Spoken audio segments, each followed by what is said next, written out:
Well, good morning, everybody. Here we're reading through Chronicles, First Chronicles, chapters 3, 4, and 5, and lots of names. Because where you came from was so important to the Israelites. Being able to trace your ancestry, being able to show how you were part of that tribe was an essential part of being a Jew.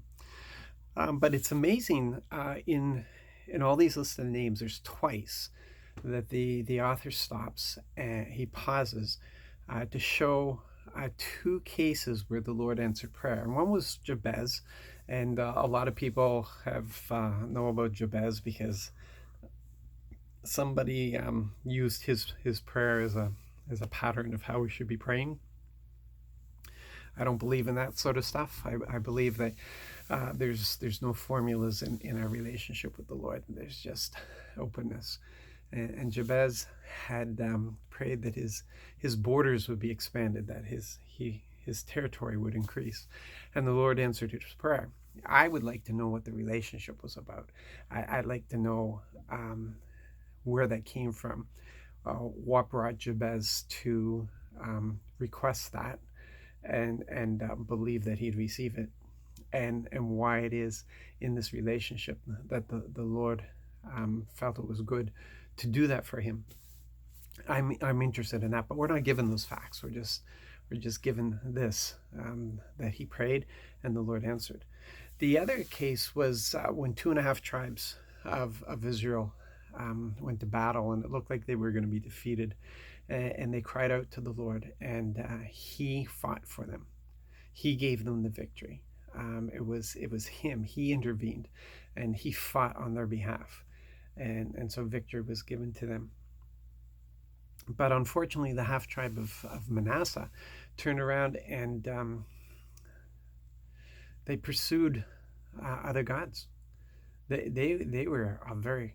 It says there was a lot of them. There was a lot of people in that half tribe, and they abandoned the Lord, even though he had been good to them, even though he had given them victory. They had abandoned him and chased after other gods, and they didn't stop to remember it was him who gave them the victory.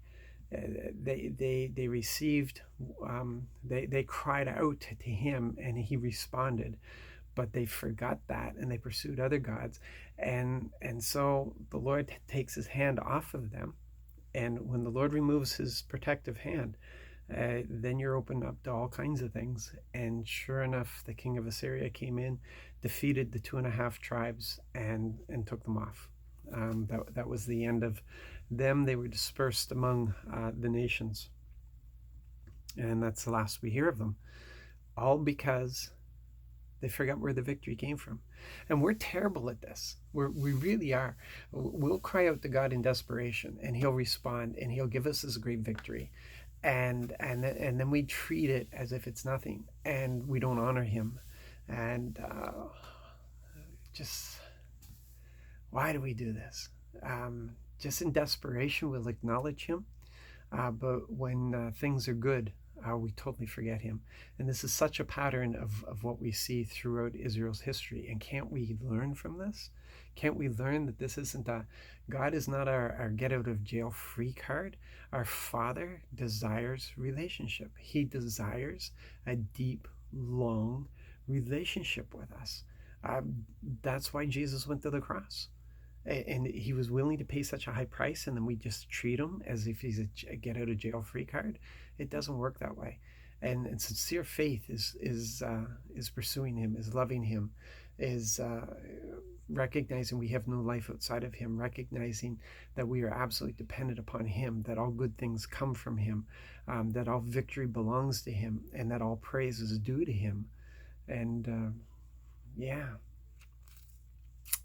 we've got to get past this. We got to be a vibrant, absolutely vibrant body of worshipers, that we don't get distracted by the things that distracts this world, and we don't worry about the things that this world worries about. We're the changers. We're the ones who carry the presence of the Lord into situations and see things changed, and we've got to get there, and we can only get there when we are spending the time to see this relationship increase.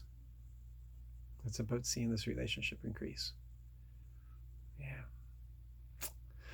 You guys have a great and blessed day and pursue him. Pursue him with all your heart, guys. Love you.